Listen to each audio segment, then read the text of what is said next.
Ao final do século XIX, Sigmund Freud já tinha tido contato com Jean-Martin Charcot há cerca de 10 anos. Já tinha observado lá na clínica das doenças nervosas da Salpêtrière as apresentações do Charcot acerca dos pacientes com histeria. Já tinha tido contato com Josef Breuer, seu colega médico austríaco, e já tinha dado os primeiros passos para o desenvolvimento, para a construção, para a criação de uma nova ciência, de um novo saber chamado psicanálise. Mas ele ainda, movido pelas verves ali do século XIX, pelo desejo da criação de algo que seja bem fundamentado empiricamente, influências da física, da neurofisiologia, fizeram então com que Freud desejasse estabelecer uma conexão entre essa ciência nascente da psique e a compreensão dos fenômenos neurofisiológicos como sendo a base do funcionamento dessa psique. Naturalmente, ele encontrou muitas dificuldades desse projeto bastante ousado que ele chamou Projeto para uma Psicologia Científica. À época, ele se comunicava por cartas com William Fliess, que era um colega dele, médico, e a quem ele devia um grande respeito, admiração, e lá, pelas tantas, ele acabou engavetando esse projeto. Esse projeto ele ficou engavetado por várias décadas e veio a público em 1950, o que significa dizer que vários autores importantes da psicanálise, como Karl Abraham, Sándor Ferenczi e Melanie Klein, por exemplo, lá das primeiras décadas contemporâneas de Freud, provavelmente desenvolveram as suas teorias sem ter tido contato com essas ideias. E essas ideias ficaram verdadeiramente engavetadas. O desafio dessa comunicação é, sem dúvida alguma, extremamente grande. Fazia todo sentido que isso fosse engavetado para aquele tempo, mas que poderia ser desengavetado mais tarde.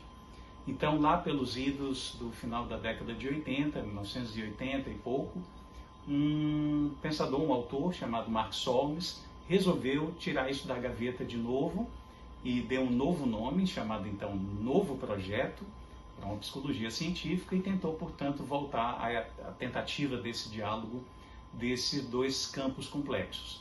E a partir daí nós poderíamos dizer que esses passos ainda têm sido um tanto lentos, mas tem havido algum esforço de estabelecer esse diálogo. Esse diálogo é possível? Ele continua sendo igualmente desafiador? É interessante saber que a neurociência se desenvolveu bastante, ela tem dados empíricos muito importantes, e que um autor chamado Eric Kandel acabou ganhando aí o Prêmio Nobel, né, da Medicina, por conta das suas descobertas a respeito da memória.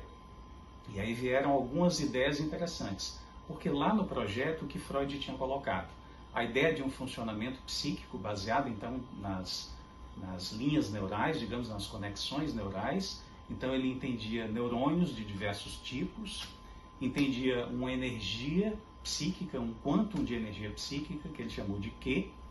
Esses neurônios diferentes, eles poderiam ser neurônios que apenas transmitiam esse quantum de energia, ou então eles seriam neurônios com uma resistência que seria vencida por essa energia e estabeleceriam nexos ali capazes de desenvolver memória. Esse lugar seria o lugar psíquico, portanto, dos conteúdos psíquicos inconscientes.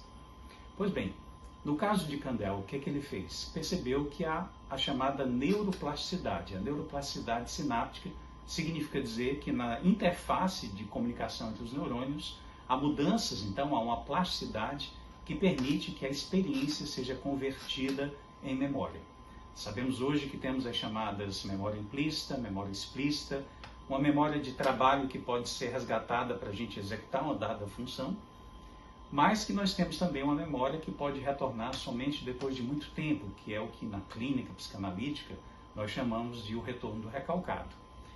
Lá, no projeto, Freud dizia, olha, existe uma barreira de resistência exatamente nessa interface entre os neurônios. Essa barreira de resistência, depois, por alguns pensadores, foi associada ao que, na teoria psicanalítica, seria chamado de pré-consciente. E aí nós temos realmente algumas ilações interessantes a fazer a respeito disso. Por quê? O pré-consciente seria o lugar psíquico das chamadas marcas minêmicas, ou traços de memória, como Freud chamou, que exatamente demarcam, ilustram, representam o resultado da experiência daquele ser, do sujeito então nascente, desenvolvendo a sua psique, a sua experiência com o mundo externo e também com o mundo interno, constituído ali numa memória. Então, essas marcas mnêmicas servem como registros pré-conscientes, como uma espécie de repertório, que a gente pode aqui ousadamente chamar de um repertório léxico-afetivo, porque são palavras, é um conteúdo semântico, digamos assim, é uma palavra, é um conteúdo ideativo e um conteúdo afetivo ligado a ele, isso seria um conteúdo psíquico. Uma parte é ligada e uma parte é desligada, então esse conteúdo psíquico ele pode ser desligado no sentido dos seus constituintes, a energia psíquica, não é? O afeto ser desligado do conteúdo ideativo da representação mental e esse conteúdo ficar reprimido, ficar recalcado no inconsciente. Ora, se nós temos aí o pré-consciente com uma ideia que se aproxima da ideia da neuroplasticidade ou da plasticidade sináptica, podemos aí criar um campo de conversação, de diálogo entre esses dois grandes saberes, esses dois campos de saberes.